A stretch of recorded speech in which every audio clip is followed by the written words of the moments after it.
Hey there, Wilfred. You ever heard the story about old Screamin Jenny from the railroad tracks? Well, I'm about to tell you that story about Screamin Jenny. The old storage sheds along the tracks were abandoned shortly after the Baltimore and Ohio Railroad was built, and it wasn't long before the poor folk of the area moved in. The sheds provided the shelter of a sort, although the wind still pierced through every crevice, and the small fireplaces that the poor constructed did little to keep the cold at bay. The gentle, kindly woman named Jenny lived alone in one of the smallest sheds.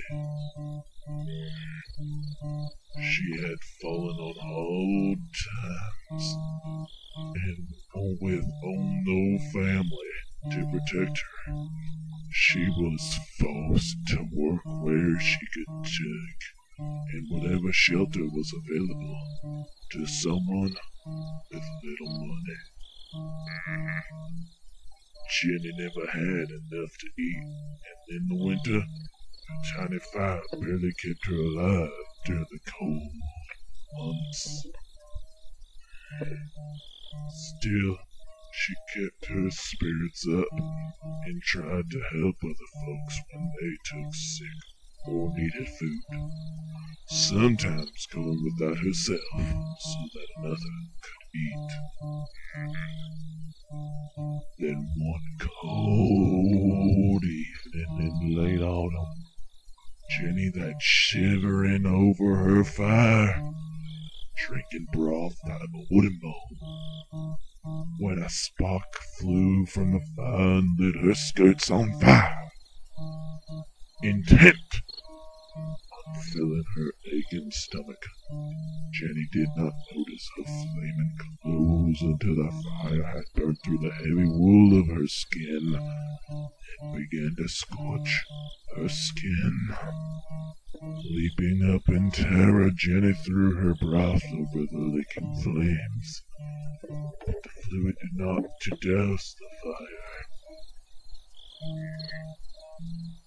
In terror, Jenny fled from the shack and ran along the tracks, screaming for help as the flames engulfed her body. The station was not far away, and instinctively,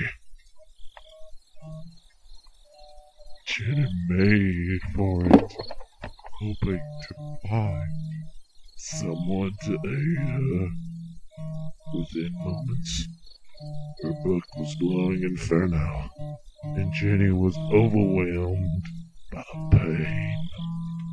Her screams grew more horrible as her steps slowed.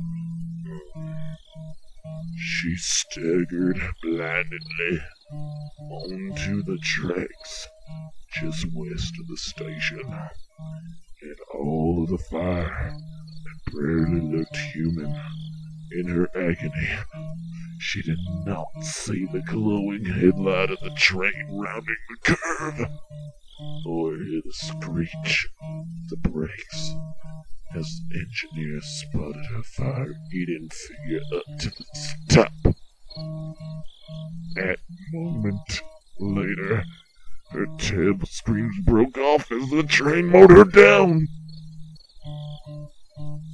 Altered by the whistle, the crew from the station came running as the engineer halted the train and ran back down the tracks toward her poor dead Jenny, who was still burning. The men doused the fire and carried her body back to the station. She was given a pauper's funeral and buried in an unmarked grave in the local churchyard. Within a few days, another poverty-stricken family had moved into her shack, and Jenny was forgotten. Forgotten, that is, till a month later, when a train rounding the bend of the West Station was confronted by a screaming ball of fire. Too late to stop, the engineer plowed over the glowing fire before he could bring the train to a screeching halt. Leaping from the engine, he ran back down the tracks, so search for a mangled, burning body, but there was nothing there.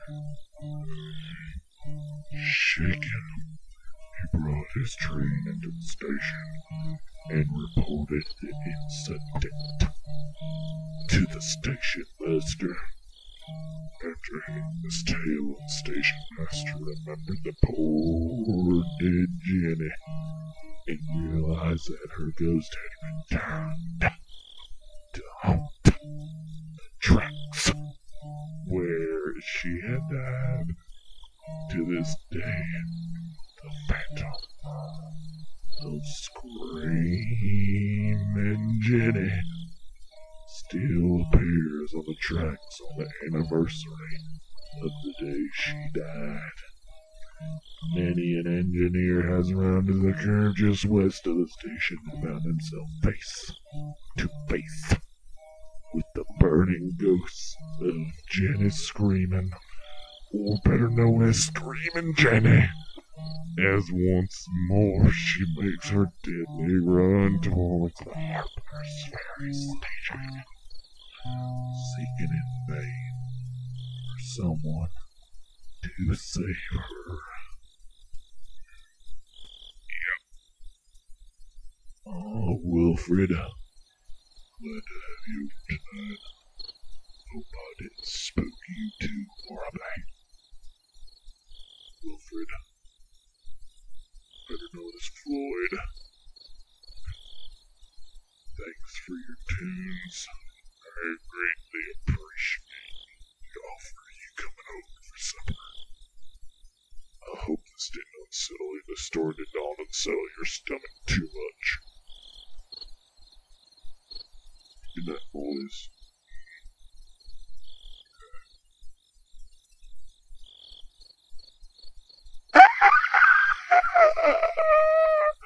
Oh boy, did you guys just hear Screamin Jenny?